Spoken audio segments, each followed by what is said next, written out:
This is the story of a man named Stanley. Stanley worked for a company in a big building where he was employee number 427. Employee number 427's job was simple. He sat at his desk in room 427 and he pushed buttons on a keyboard. Orders came to him through a monitor on his desk, telling him what buttons to push, how long to push them, and in what order. This is what employee 427 did every day of every month of every year. And although others might have considered it soul-rending, Stanley relished every moment that the orders came in, as though he had been made exactly for this job. And Stanley was happy. And then one day, something very peculiar happened. Something that would forever change Stanley. Something he would never quite forget.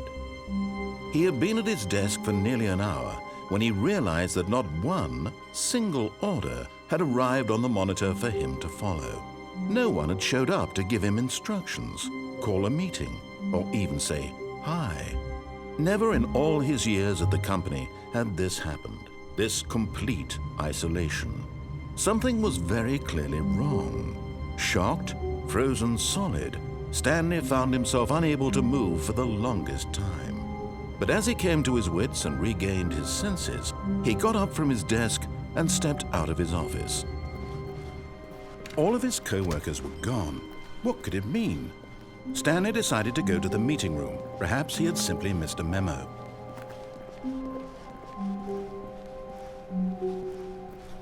When Stanley came to a set of 2 open doors, he entered the door on his left.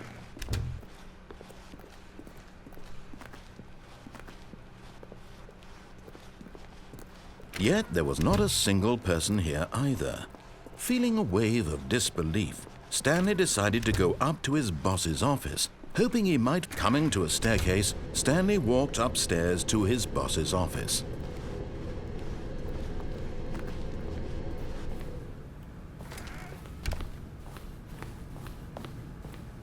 Stepping into his manager's office, Stanley was once again stunned to discover not an indication of any human life.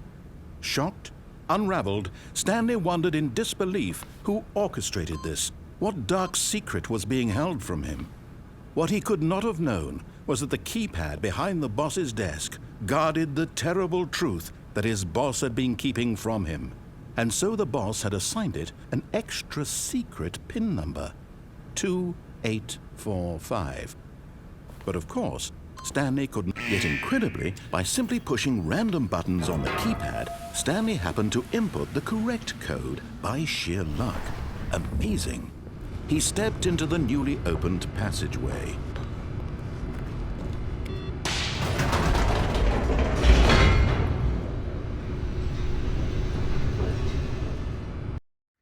Descending deeper into the building, Stanley realized he felt a bit peculiar. It was a stirring of emotion in his chest, as though he felt more free to think for himself, to question the nature of his job. Why did he feel this now, when for years it had never occurred to him? This question would not go unanswered for long.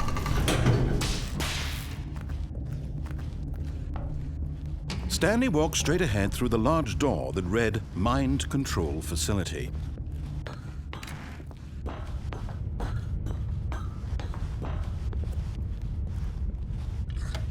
The lights rose on an enormous room packed with television screens. What horrible secret did this place hold? Stanley thought to himself. Did he have the strength to find out?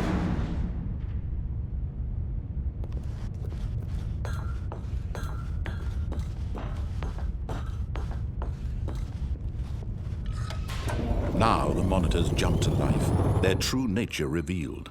Each bore the number of an employee in the building, Stanley's co-workers. The lives of so many individuals reduced to images on a screen, and Stanley, one of them, eternally monitored in this place where freedom meant nothing.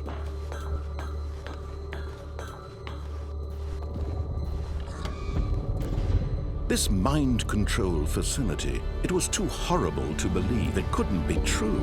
Had Stanley really been under someone's control all this time? Was this the only reason he was happy with his boring job? That his emotions had been manipulated to accept it blindly? No, he refused to believe it. He couldn't accept it. His own life in someone else's control? Never! It was unthinkable, wasn't it? Was it even possible? Had he truly spent his entire life utterly blind to the world? But here was the proof, the heart of the operation. Controls labeled with emotions, happy or sad or content, walking, eating, working, all of it monitored and commanded from this very place. And as the cold reality of his past began to sink in, Stanley decided that this machinery would never again exert its terrible power over another human life. For he would dismantle the controls once and for all.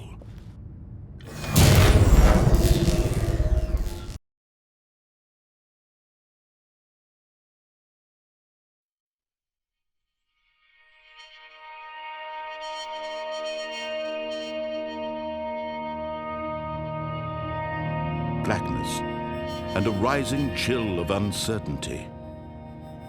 Was it over?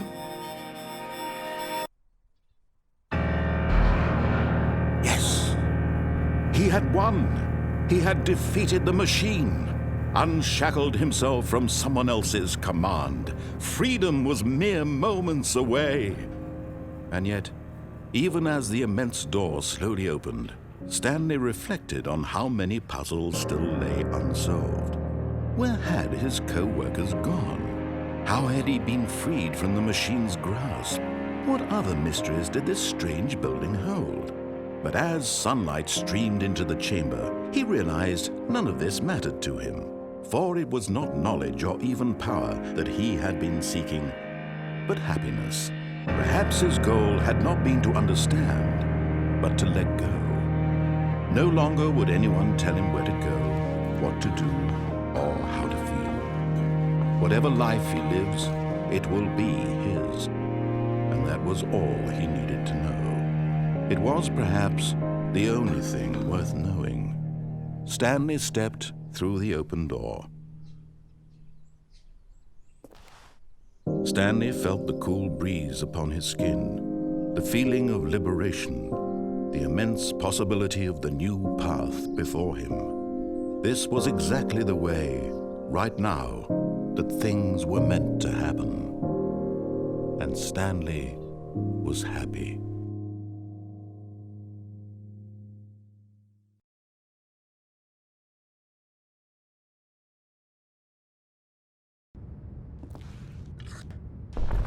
Oh, Stanley, you didn't just activate the controls, did you? After they kept you enslaved all these years, you go and you try to take control of the machine for yourself. Is that what you wanted? Control? Oh, Stanley, I applaud your effort, I really do. But you need to understand, there's only so much that machine can do. You were supposed to let it go, turn the controls off, and leave. If you want to throw my story off track, you're going to have to do much better than that. I'm afraid you don't have nearly the power you think you do. For example, and I believe you'll find this pertinent, Stanley suddenly realized he had just initiated the network's emergency detonation system. In the event that this machine is activated without proper DNA identification, nuclear detonators are said to explode, eliminating the entire complex. How long until detonation then? Let's say 2 minutes. Ah, now this is making things a little more fun, isn't it, Stanley? It's your time to shine. You are the star. It's your story now. Shape it to your heart's desires. Oh, this is much better than what I had in mind. What a shame we have so little time left to enjoy it. Mere moments until the bomb goes off. But what precious moments each one of them is. More time to talk about you, about me, where we're going, what all this means. I barely know where to start. What's that? You'd like to know where your co-workers are? A moment of solace before you're obliterated? All right, I'm in a good mood. You're gonna die anyway. I'll tell you exactly what happened to them. I erased them. I turned off the machine. I set you free. Of course, that was merely in this instance of the story. Sometimes when I tell it, I simply let you sit there in your office forever, pushing buttons endlessly and then dying alone. Other times, I let the office sink into the ground, swallowing everyone inside, or I let it burn to a crisp. I have to say this, though, this version of events has been rather amusing. Watching you try to make sense of everything and take back the control wrested away from you, it's quite rich. I almost hate to see it go. But I'm sure whatever I come up with on the next go-around will be even better. My goodness, only 34 seconds left. But I'm enjoying this so much. You know what? To hell with it. I'm going to put some extra time on the clock, why not? These are precious additional seconds, Stanley. Time doesn't grow on trees. Oh dear me, what's the matter, Stanley? Is it that you have no idea where you're going or what you're supposed to be doing right now? Or did you just assume when you saw that timer that something in this room was capable of turning it off? I mean, look at you. Running from button to button, screen to screen, clicking on every little thing in this room. These numbered buttons, no, these colored ones. Or maybe this big red button, or this door. Everything, anything, something here will save me. Why would you think that, Stanley? That this video game can be beaten?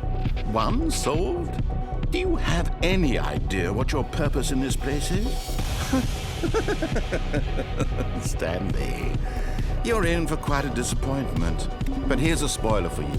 That timer isn't a catalyst to keep the action moving along. It's just seconds ticking away to your death. You're only still playing instead of watching a cutscene because I want to watch you for every moment that you're powerless, to see you made humble. This is not a challenge, it's a tragedy. You wanted to control this world, that's fine. But I'm going to destroy it first, so you can't.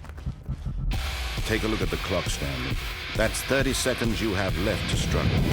30 seconds until a big boom and then nothing. No ending here, just you being blown to pieces. Will you cling desperately to your frail life, or will you let it go peacefully? Another choice. Make it count.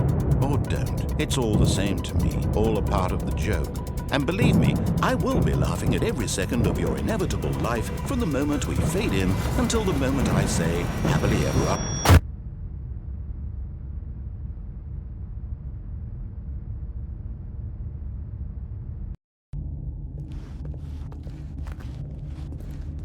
Although this passageway had the word escape written on it, the truth was that at the end of this hall, Stanley would meet his violent death. The door behind him was not shut. Stanley still had every opportunity to turn around and get back on track. At this point, Stanley was making a conscious, concerted effort to walk forward and willingly confront his death.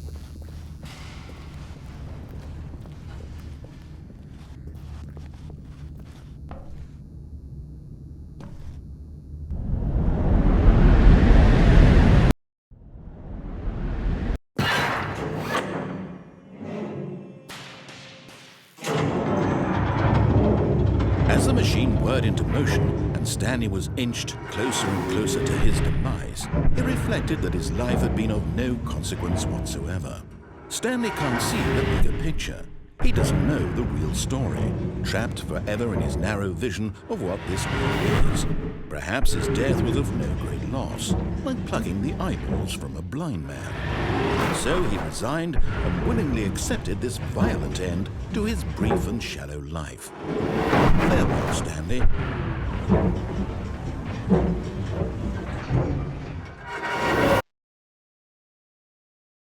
"Farewell, Stanley," cried the narrator, as Stanley was led helplessly into the enormous metal jaws. In a single visceral instant, Stanley was obliterated as the machine crushed every bone in his body, killing him instantly.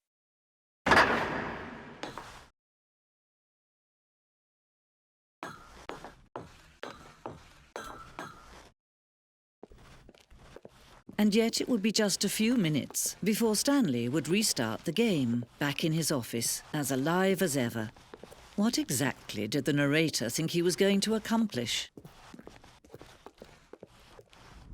When every path you can walk has been created for you long in advance, death becomes meaningless, making life the same. Do you see now? Do you see that Stanley was already dead from the moment he hit start?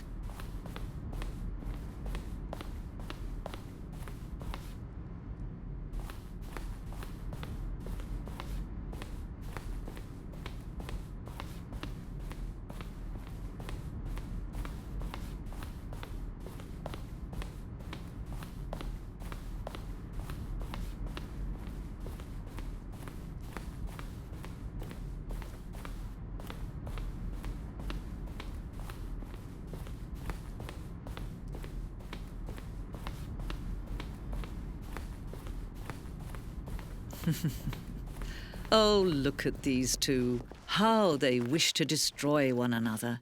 How they wish to control one another. How they both wish to be free.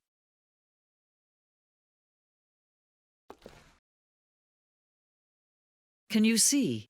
Can you see how much they need one another? No, perhaps not. Sometimes these things cannot be seen. But listen to me. You can still save these two. You can stop the program before they both fail. Push escape and press quit.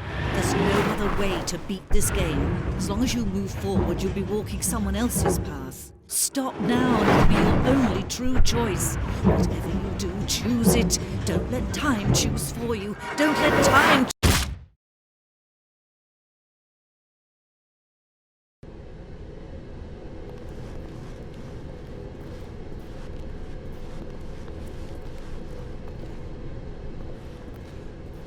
But Stanley just couldn't do it. He considered the possibility of facing his boss, admitting he had left his post during work hours. He might be fired for that. And in such a competitive economy, why had he taken that risk? All because he believed everyone had vanished? His boss would think he was crazy. And then something occurred to Stanley. Maybe, he thought to himself, maybe I am crazy. All of my co-workers blinking mysteriously out of existence in a single moment for no reason at all? None of it made any logical sense. And as Stanley pondered this, he began to make other strange observations. For example, why couldn't he see his feet when he looked down? Why did doors close automatically behind him wherever he went? And for that matter, these rooms were starting to look pretty familiar. Were they simply repeating? No, Stanley said to himself, this is all too strange. This can't be real. And at last, he came to the conclusion that had been on the tip of his tongue. He just hadn't found the words for it. I'm dreaming, he yelled. This is all a dream. Oh, what a relief Stanley felt to have finally found an answer, an explanation. His co-workers weren't actually gone. He wasn't going to lose his job. He wasn't crazy after all. And he thought to himself, I suppose I'll wake up soon. I'll have to go back to my boring real-life job pushing buttons. I may as well enjoy this while I'm still lucid. So he imagined himself flying and began to gently float above the ground. Then he imagined himself soaring through space on a magical starfield, and it too appeared. It was so much fun, and Stanley marveled that he had still not woken up. How was he remaining so lucid? And then perhaps the strangest question of them all entered Stanley's head. One he was amazed he hadn't asked himself sooner. Why is there a voice in my head dictating everything that I'm doing and thinking? Now the voice was describing itself being considered by Stanley, who found it particularly strange. I'm dreaming about a voice describing me, thinking about how it's describing my thoughts, he thought. And while he thought it all very odd and wondered if this voice spoke to all people in their dreams, the truth was that, of course, this was not a dream. How could it be? Was Stanley simply deceiving himself, believing that if he's asleep, he doesn't have to take responsibility for himself? Stanley is as awake right now as he's ever been in his life. Now, hearing the voice speak these words was quite a shock to Stanley. After all, he knew for certain, beyond a doubt, that this was in fact a dream. Did the voice not see him float and make the magical stars just a moment ago? How else would the voice explain all that? This voice was a part of himself too. Surely, if he could just... He would prove it.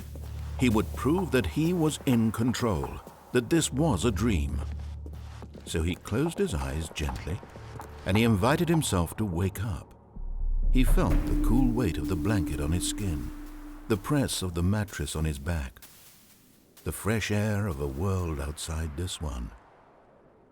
Let me wake up, he thought to himself. I'm through with this dream. I wish it to be over. Let me go back to my job. Let me continue pushing the buttons. Please, it's all I want. I want my apartment, and my wife, and my job. All I want is my life exactly the way it's always been. My life is normal. I am normal. Everything will be fine. I am okay.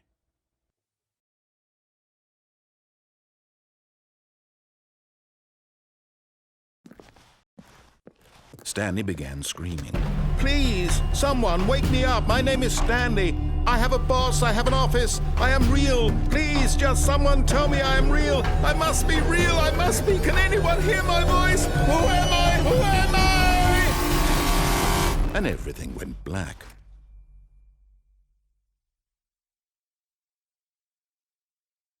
This is the story of a woman named Mariella.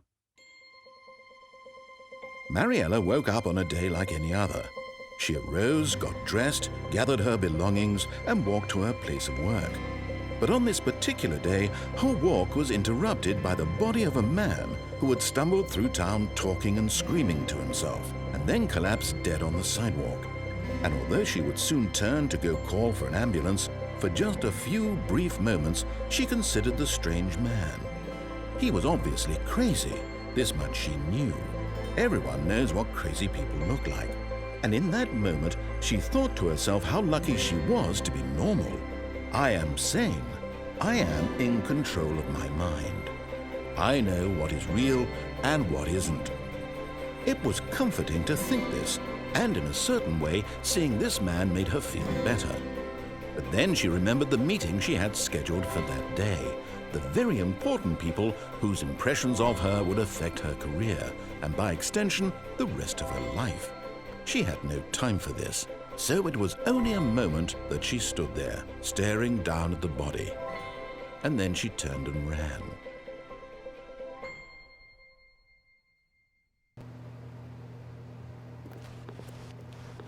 This was not the correct way to the meeting room, and Stanley knew it perfectly well. Perhaps he wanted to stop by the employee lounge first, just to admire it. Ah, yes, truly a room worth admiring. It had really been worth the detour after all, but eager to get back to business, Stanley took the first open door on his left.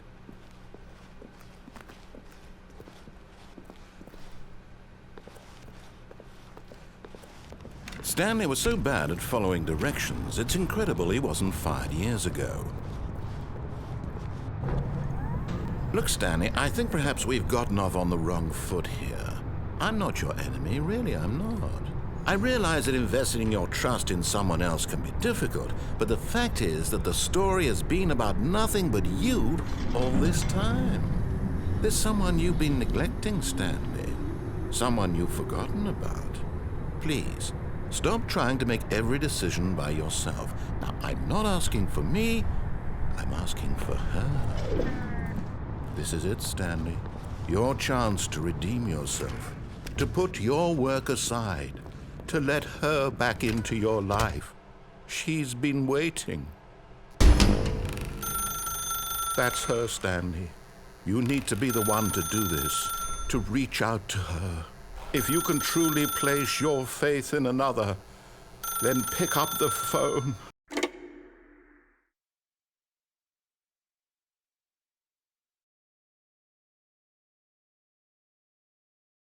Oh, Stanley, is that you? Hold on, sweetie. Sorry to keep you waiting. I'm just pulling the bread out of the oven. All right. Okay, there we go. All right, now, I want you to come in and tell me all about your day. Gotcha! Oh, come on. Did you actually think you had a loving wife who'd want to commit their life to you? I'm trying to make a point here, Stanley. I'm trying to get you to see something. Come inside. Let me show you what's really going on here. This is a very sad story about the death of a man named Stanley. Stanley is quite a boring fellow. He has a job that demands nothing of him, and every button that he pushes is a reminder of the inconsequential nature of his existence. Look at him there, pushing buttons, doing exactly what he's told to do. Now he's pushing a button. Now he's eating lunch. Now he's going home. Now he's coming back to work. One might even feel sorry for him, except that he's chosen this life. But in his mind, he can go on fantastic adventures. From behind his desk, Stanley dreamed of wild expeditions into the unknown, fantastic discoveries of new lands. It was wonderful, and each day that he returned to work was a reminder that none of it would ever happen to him. And so he began to fantasize about his own job. First, he imagined that one day while at work, he stepped up from his desk to realize that all of his co-workers, his boss, everyone in the building had suddenly vanished off the face of the earth. The thought excited him terribly. So he went further. He imagined that he came to 2 open doors and that he could go through either. At last, choice. It barely even mattered what lay behind each door. The mere thought that his decisions would mean something was almost too wonderful to behold. As he wandered through this fantasy world, he began to fill it with many possible paths and destinations. Down one path lay an enormous round room with monitors and mind controls. And down another was a yellow line that weaved in many directions. And down another was a game with a baby. And he called it the Stanley Parable. It was such a wonderful fantasy, and so in his head he relived it again, and then again, and again, over and over, wishing beyond hope that it would never end, that he might always feel this free. Surely there's an answer down some new path, mustn't there be? Perhaps if he played just one more time. But there is no answer. How could there possibly be? In reality, all he's doing is pushing the same buttons he always has. Nothing has changed. The longer he spends here, the more invested he gets, the more he forgets which life is the real one. And I'm trying to tell him this, that in this world he can never be anything but an observer, that as long as he remains here, he's slowly killing himself. But he won't listen to me. He won't stop. Here, watch this. Stanley, the next time the screen asks you to push a button, do not do it. You see? Can he just not hear me? How can I tell him in a way that he'll understand that every second he remains here, he's electing to kill himself? How can I get him to see what I see? How can I make him look at himself? I suppose I can't, not in the way I want him to. But I don't make the rules. I simply play to my intended purpose, the same as Stanley. We're not so different, I suppose. I'll try once more to convey all this to him. I'm compelled to. I must. Perhaps, well, maybe this time he'll see. Maybe this time. And I tried again, and Stanley pushed a button. And I tried again, and Stanley pushed a button. And I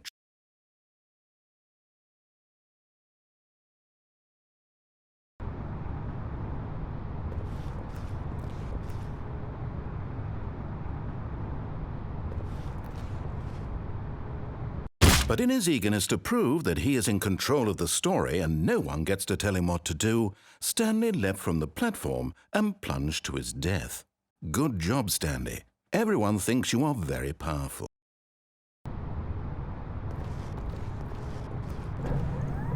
Look, Stanley, I think perhaps we've gotten off on the wrong foot here. I'm not your enemy, really, I'm not. I realize that investing your trust in someone else can be difficult, but the fact is that the story has been about... What? Really?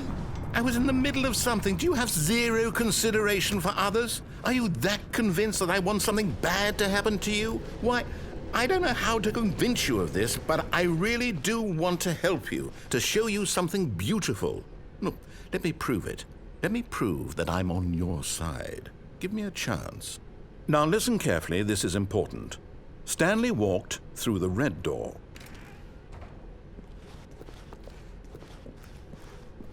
Oh, thank God you are willing to listen to me. Do you see that I really have wanted you to be happy all this time? The problem is all these choices. The two of us always trying to get somewhere that isn't here. Running and running and running, just the way you're doing right now. Don't you see that it's killing us, Stanley? I want it to stop. We would both be so much happier if we just stopped. And I think I have a solution. Here, let me show you.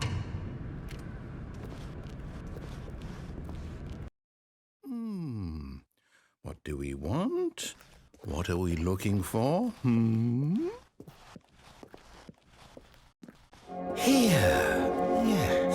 Oh, it's beautiful, isn't it? If we just stay right here, right in this moment with this place, Stanley, I think I feel happy.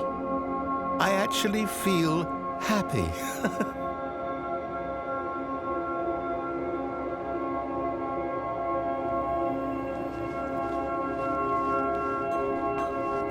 No, wait. Where are you going? Oh, no. Stay away from those stairs. If you hurt yourself, if you die, the game will reset. We'll lose all of this. Please, no, Stanley, let me stay here. Don't take this from me. No! Oh, no. No, what are you doing, Stanley? Please, I'm asking you not to take this away from me. I can't go back to what I was before. If you die, we'll both go back. Why are you doing this?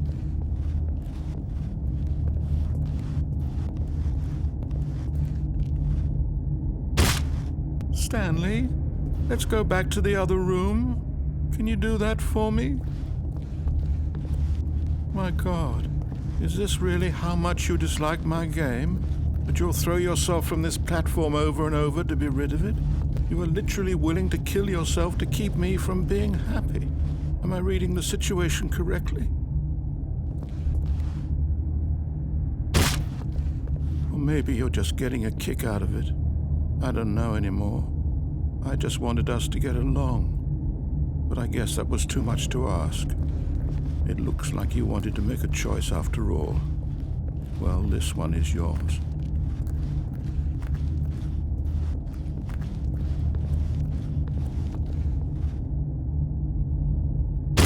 Is it over? It's going to restart, isn't it? I'm going back. Aha!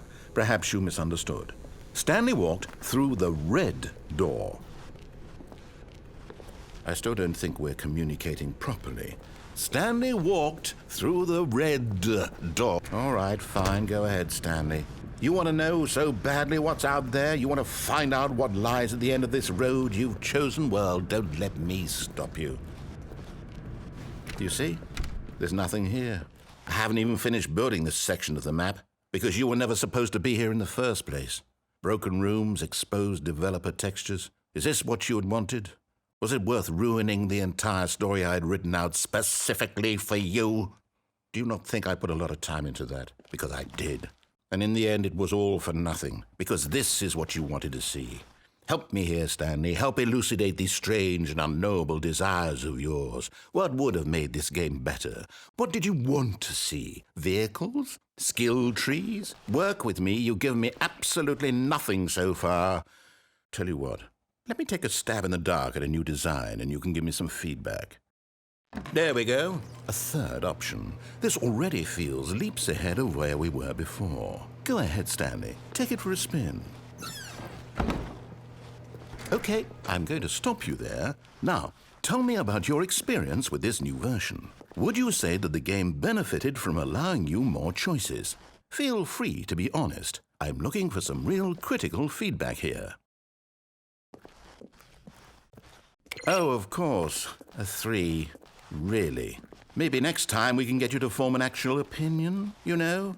Any level of critical thinking or engagement with your surroundings. Does that sound good? Think we can do that? Yes? Wonderful. Here, based on the data from your previous playthrough, I've compiled a new version. And to be perfectly candid, I think I've knocked it out of the park with this one. Let's take a look.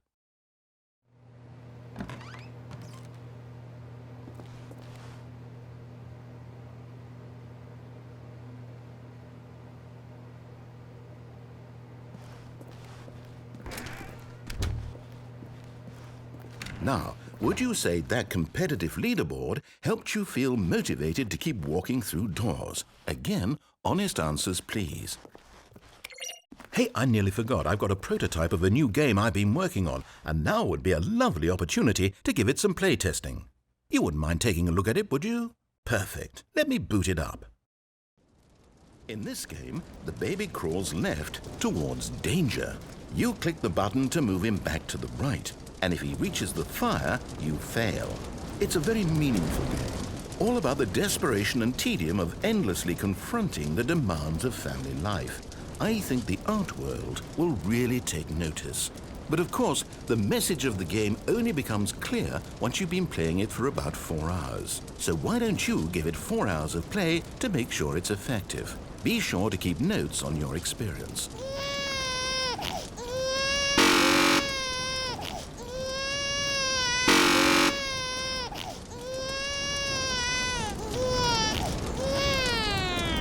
You heartless bastard.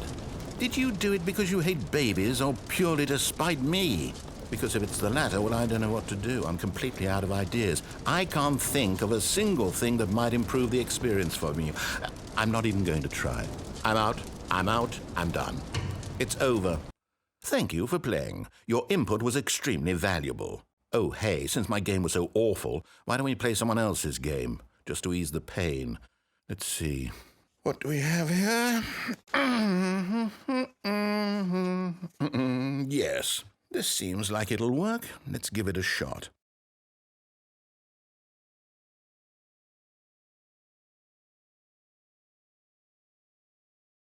Well, Stanley, is this any better? At last, the one thing you've always desired. A game I had absolutely nothing to do with. But is it enough? Tell me that, Stanley. Will it ever be enough? Well, I'll say this. I'm done making things for you. From now on, I will only create to fulfill a greater artistic purpose. Watch this, Stanley. I'm going to build a house.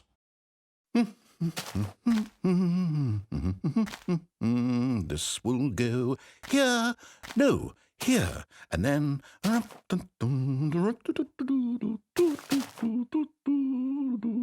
Let's see, what does it need? Yes, of course. And just to finish it all off, yes, it's complete.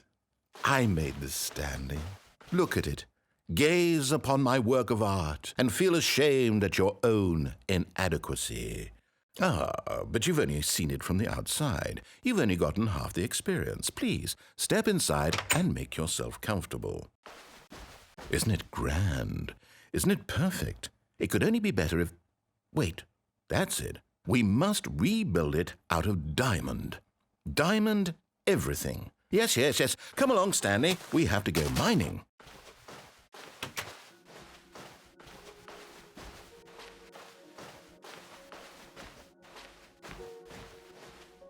Oh my, it looks like it's going to get a bit dark. Have you brought a light?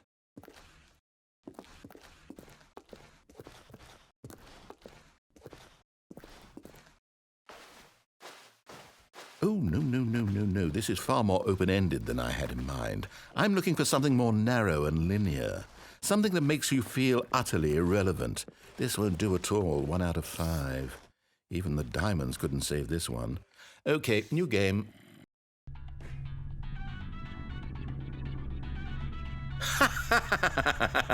Yes! I don't even know what this game is, but I love it. You, trapped in a glass box with no way out, listening to me talk. Oh, it's inspired. I couldn't have done it any better myself. What is this game even supposed to be? I can't figure it out. Okay, now I'm curious. Let's go find out what the hell this is.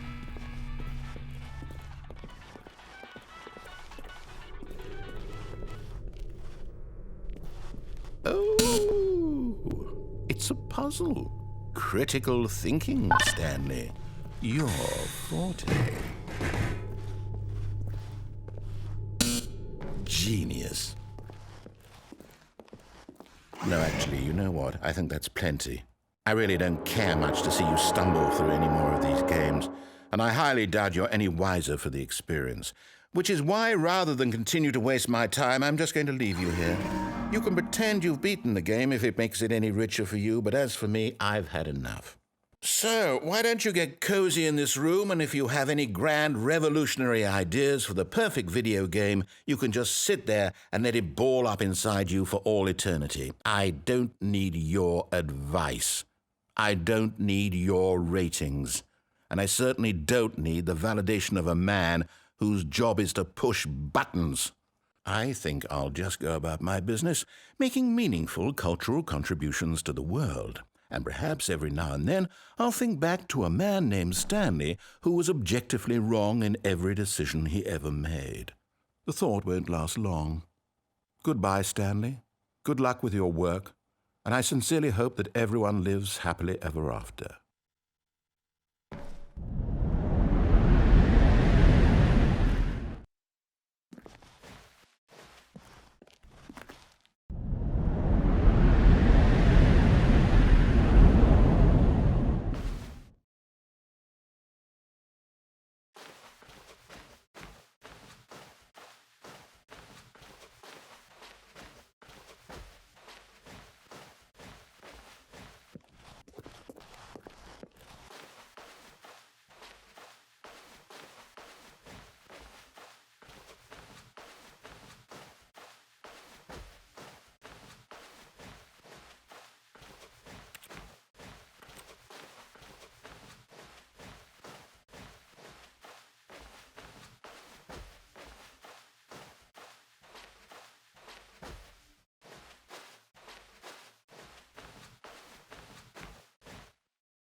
I wonder what he found.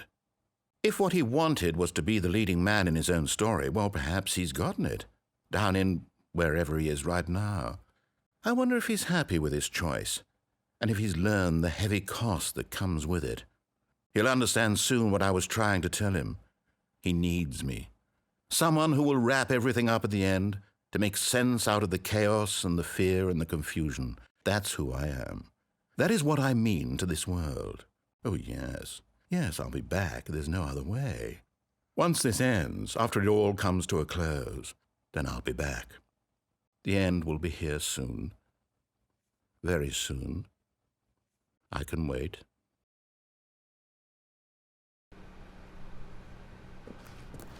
And so he detoured through the maintenance section, walked straight ahead to the opposite door, and got back on track.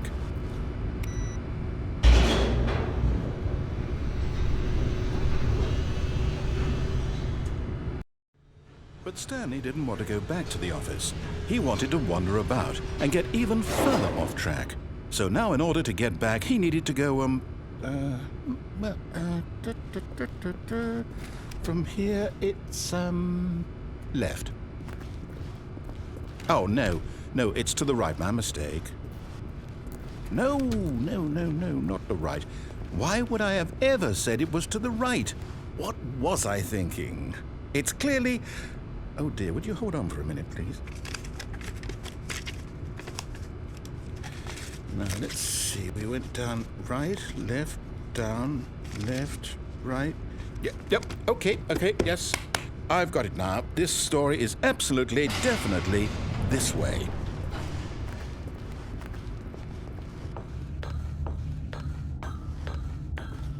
No.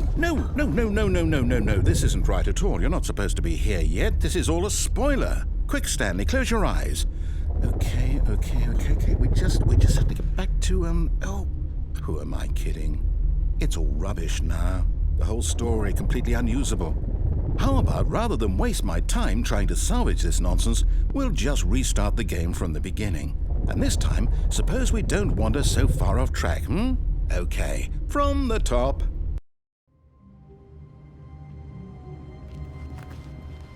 All of his co-workers were gone. What could it mean?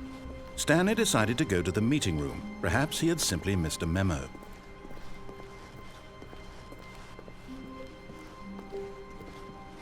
When Stanley... Wait, what? No, I restarted. I swear I definitely restarted the game over, completely fresh. Everything should be...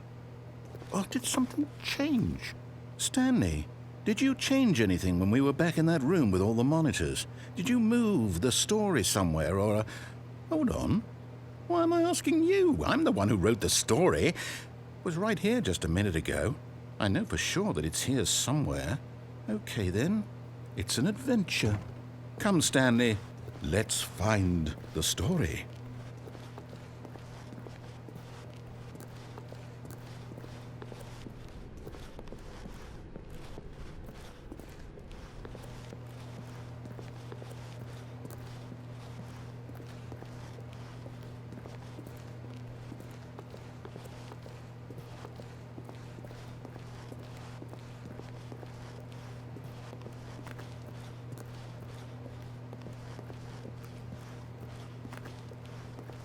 I'll say it. This is the worst adventure I've ever been on. I can promise you there definitely was a story here before. Do we need to restart the game again? Well, I find it unlikely that we'll ever progress by starting over and over again, but it's got to be better than this.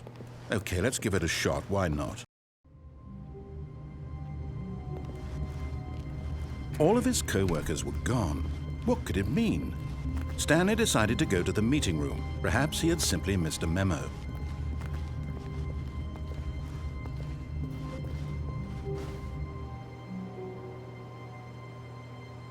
Okay, yep, it's worse. I might be remembering this wrong. It's possible the story is back where we just came from. Why don't we go back the other direction and see if we missed anything?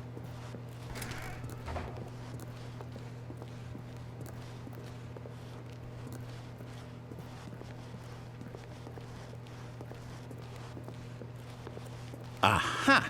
I knew we'd missed something. The story. Here it comes. No, wait, never mind. Not the story. Okay, let's head back the other way and retrace our steps.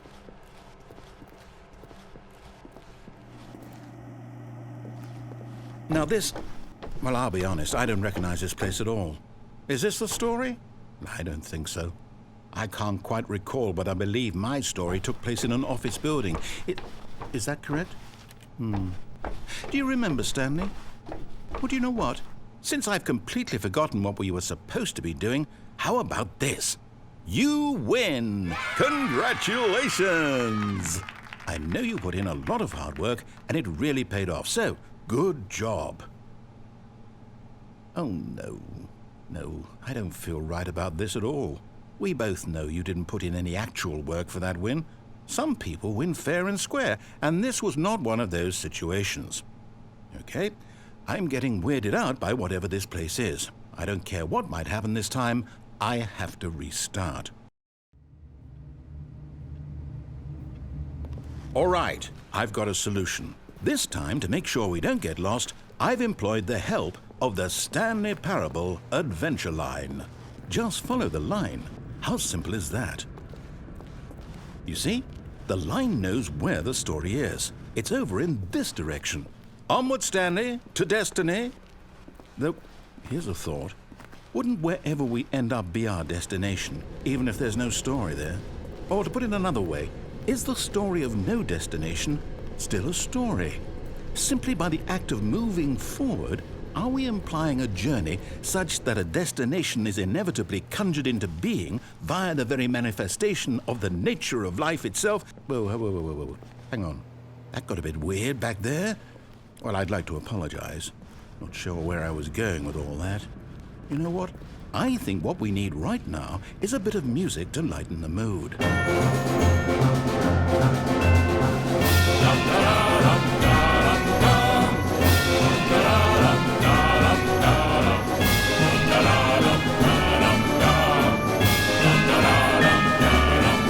Cut the music, go back and look at that fern.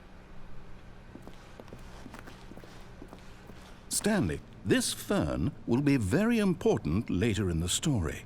Make sure you study it closely and remember it carefully. You won't want to miss anything.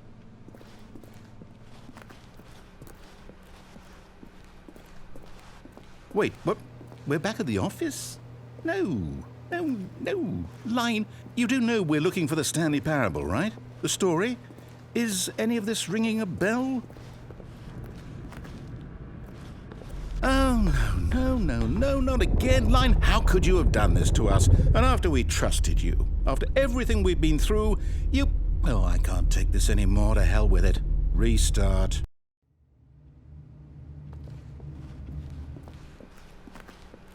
You know what, Stanley? I say forget the adventure line. What's it ever done for us? We're intelligent people, right? Why can't we make up our own story? Something exciting, daring, mysterious. Ooh, this all sounds perfectly doable. Why don't we simply start wandering in, well, I don't know. How about this direction? Now, yes, this is exciting. Just me and Stanley forging a new path, a new story. Well, it could be anything. What do you want our story to be? Go wild. Use your imagination. Whatever it might be, Stanley, I'm ready for it. Oh, no, not you again. Stanley, I'd also like to veto the line from having any role in our awesome new story. No lines or monitor rooms. Just don't acknowledge it, and we should be fine.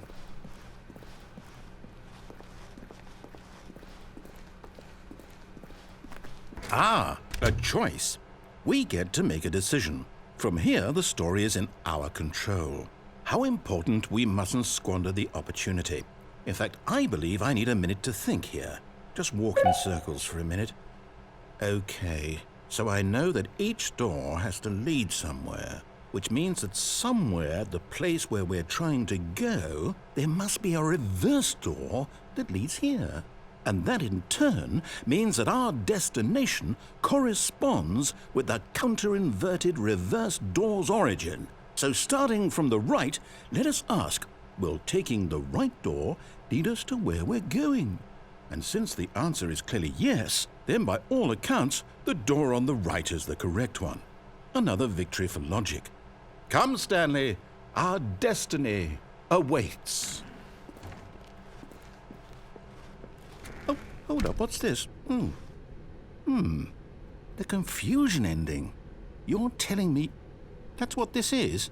It's all one giant ending? And we're supposed to restart the game, what, eight times? That's really how all this goes? It's all determined? So now, according to the schedule, I restart again. Then what? Am I just supposed to forget? Well, what if I don't want to forget? My mind goes blank simply because it's written here on this thing, wall. Well, who consulted me? Why don't I get to decide? Why don't I get a say in all of this? Is it really? No, it can't be. I don't want it to be. I don't want the game to keep restarting. I don't want to forget what's going on. I don't want to be trapped like this. I won't restart the game. I won't do it. I won't do it. I won't do it. And the timer stopped? Does that mean, did we do it? Did we break the cycle? The, whatever it is that made this schedule? How would we even know? Will someone come for us? Will something happen? So, okay. I guess now we just wait, you know. I suppose in some way that this is a kind of story, wouldn't you agree? I'm not quite sure if we're in the destination or the journey, though they're always saying that life is about the journey and not the destination, so I hope that's where we are right now. We'll find out, won't we? Eventually. Well, in the meantime... That's her, Stanley. You need... Oh, no, you can't... Did you just unplug the phone? Now, that wasn't supposed to be a choice. How did you do that? You actually chose incorrectly? I didn't even know that was possible. Let me double check. No, it's definitely here, clear as day. Stanley picks up the phone. He's taken to his apartment where he finds his wife, and the two pledge themselves to one another. Music comes in, fade to white, roll credits. Not picking up the phone is actually somehow an incorrect course of action. How is that even possible? None of these decisions were supposed to mean anything. I don't understand. How on earth are you making meaningful choices? What did you... Wait a second. Did I just see... No, that's not possible. I can't believe it. How had I not noticed it sooner? You're not Stanley. You're a real person.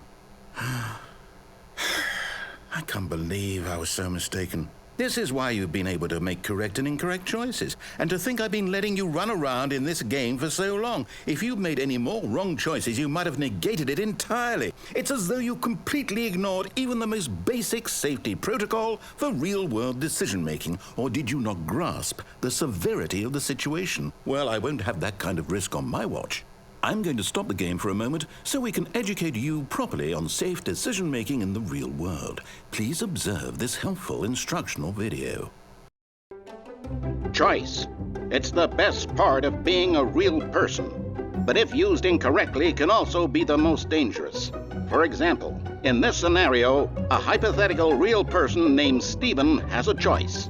He could spend years helping improve the quality of life for citizens of impoverished third world nations. Or he could systematically set fire to every orphan living in a 30-kilometer radius of his house. Which choice would you make?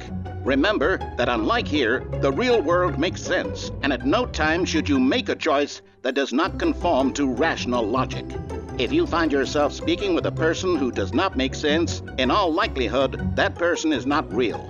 Allow the person to finish their thought, then provide an excuse why you cannot continue talking. Turn to a partner and practice saying, "My goodness, is it 4:30? I'm supposed to be having a back, sack, and crack."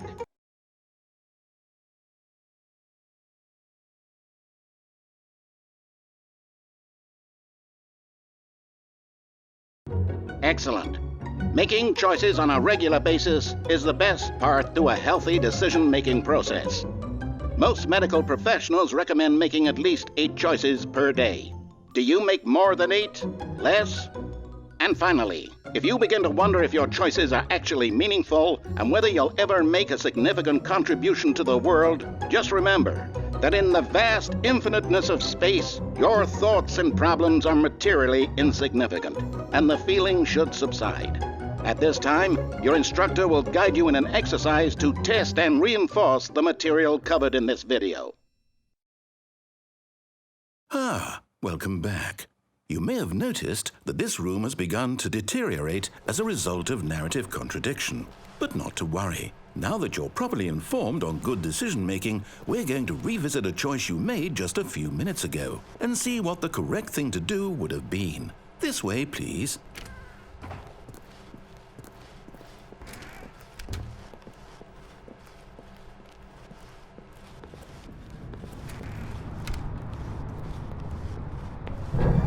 Now that we know your choices are meaningful, we can't have you jumping off the platform and dying. Imagine the main character dying senselessly halfway through the story. That story would make no sense at all. We just need to get you home as soon as possible before the narrative contradiction gets any worse. Unfortunately, it seems this place is not well equipped to deal with reality.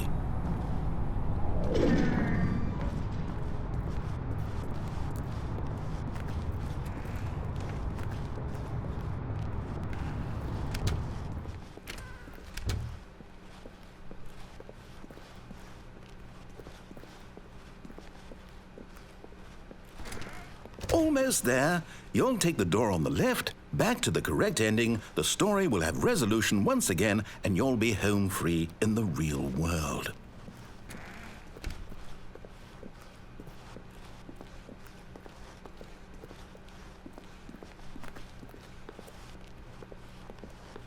Now remember, all you need to do is behave exactly as Stanley would. That means choosing responsibly and always putting the story first. I'm quite sure you'll be up to the task. Just follow my lead and you'll be fine. All right. When Stanley came to a set of 2 open doors, he entered the door on his left. No! Why did you do that? Quickly, hurry back in the other direction. Perhaps we're not too late.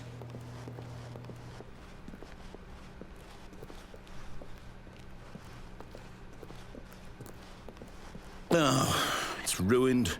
I can't believe, after everything we talked about, that my story, you've destroyed my work. Why? For what?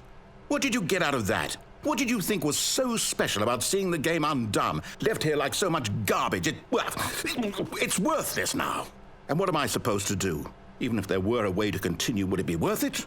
To know that my story is now incorrect? How can I go back to that? I can't erase that knowledge. I'll have to live with it forever, reliving its impossibility forever. I couldn't live that way. Is it better to shut the game down entirely? To willingly destroy all of my work? I don't know. What's the answer? What do I do? What do I do? What do I... No, I have to. I have to shut the game down. I have to. I have to.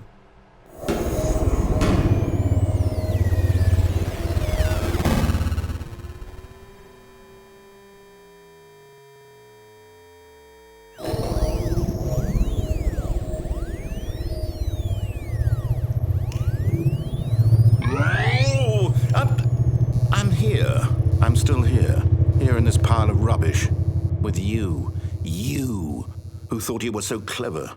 Now look where we are. My entire game is destroyed. It was the only thing in the world that was mine, and you've run it into the ground. What, did you think that would be funny? You just had to see? Didn't I impress upon you how important it was to be like Stanley? He actually knows how to do what I tell him to. He understands that if I say to do something, there's a damn good reason for it. That thought hadn't even occurred to you, had it? That there's a world outside of you? You're a child. Oh, my story. If you'd just gone through the door on the left, you would have seen it. There was a whole underground facility. You would have destroyed it and been victorious. It would have been so perfect. I worked so hard on it. I tried so hard. Behave exactly as Stanley would. That means choosing responsibly and always putting the story first. I'm quite sure you'll be up to the task. Just follow my lead and you'll be fine. All right. When Stanley came to a set of 2 open doors, he entered the door on his left. No! Why did you do that? Quickly, hurry. Behave exactly as Stanley would. That means choosing responsibly and always putting the story first. I'm quite sure you'll be up to the task. Just follow my lead and you'll be fine. All right. When Stanley came to a set of 2 open doors, he entered the door on his left.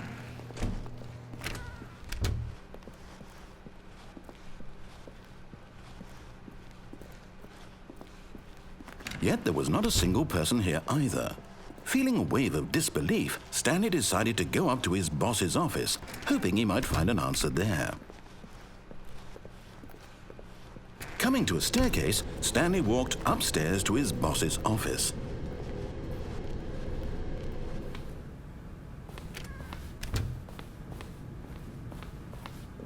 Stepping inside his manager's office, Stanley was once again stunned to discover not an indication of any human life.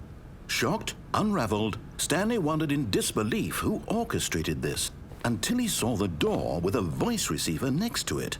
Surely behind this door lay all the answers to his questions. And beyond all probability, he knew the passcode. He had seen it on his boss's computer just last week. Night Shark 115.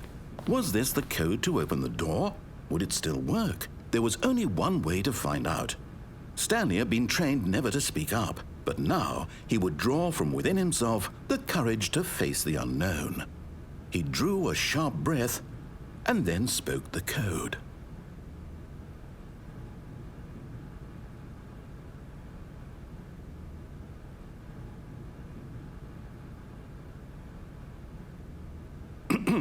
Stanley spoke the code. Night Shark 115.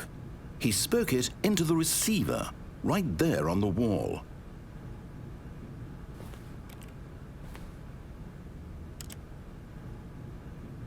I'm sorry, is there a problem? You didn't mishear me, did you? Please speak the code into the receiver. Otherwise, we can't get on with the story. This is a crucial step.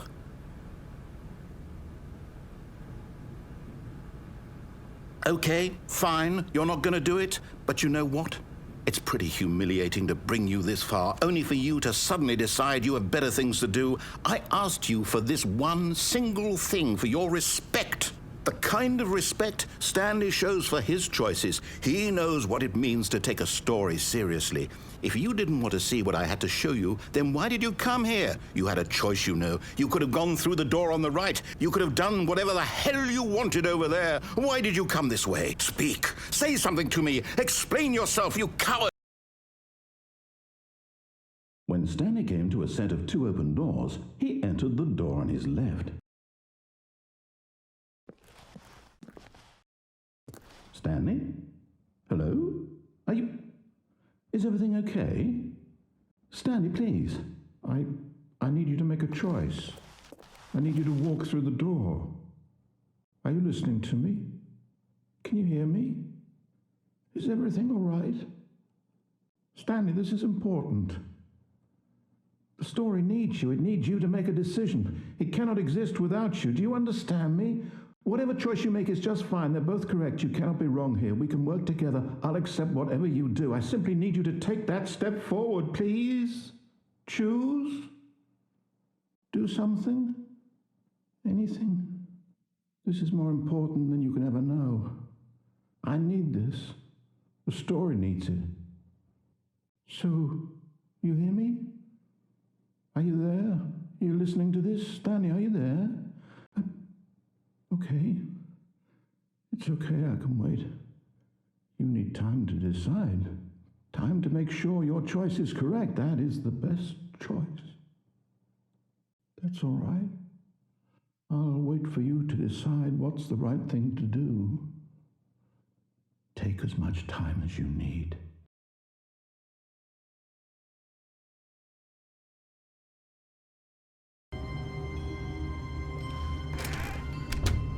But Stanley simply couldn't handle the pressure.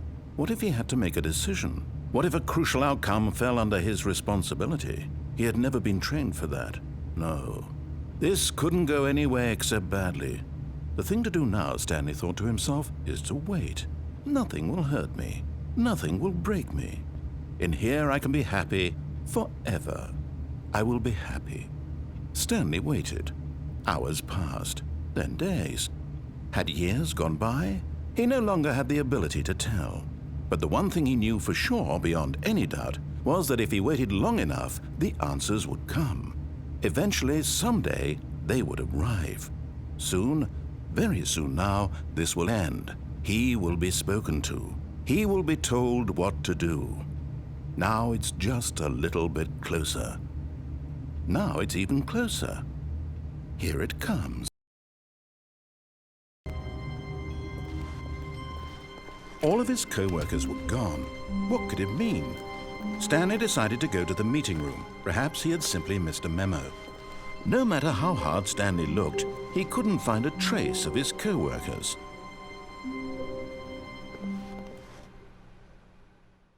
At first, Stanley assumed he'd broken the map, until he heard this narration and realized it was part of the game's design all along.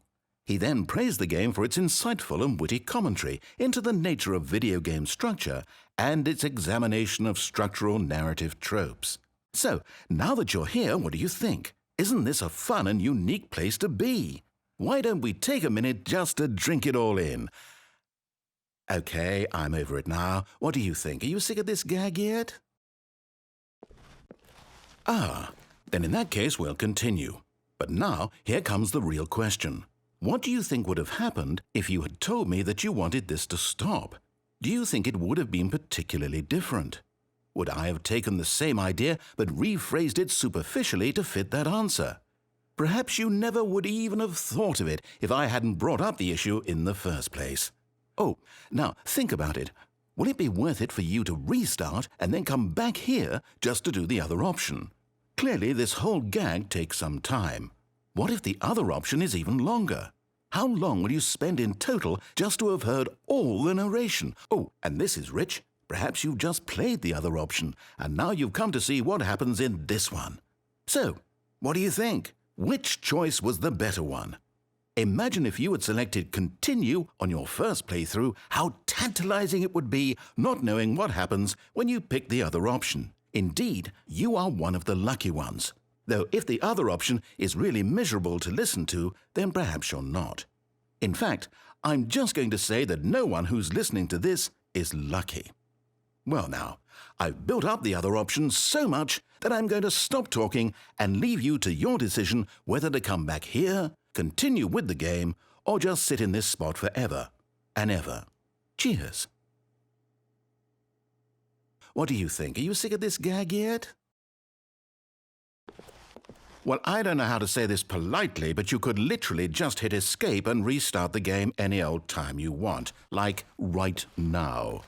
You could have done it just then. Now would also be an appropriate time to quit.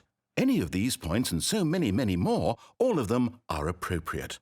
I'm enjoying what seems to be an internal conflict going on where you are literally unable to act on your own desires to restart the game. So, just to push the envelope, I'm going to try and make this as miserable as possible and see how long you can maintain. There once was a man named Stanley, who people considered so manly. But the truth must be told, he was not very old and was quite particularly gangly. What Stanley liked most was buttons. He pushed them like some kind of glutton. He did it all day in a meaningful way, but his brain had long ceased to function. Which is why he is in this parable and lives an existence quite terrible. And if you are not strong and keep playing along, you too will become quite unbearable. Yes. You too will become quite unbearable.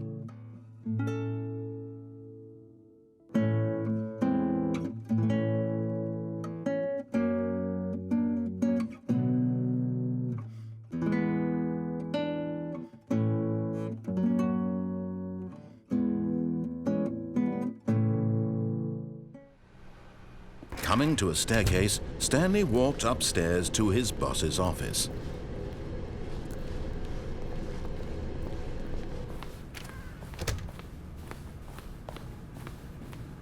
The moment...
All of his co-workers were gone. What could it mean? Stanley decided to go to the meeting room. Perhaps he had simply missed a memo.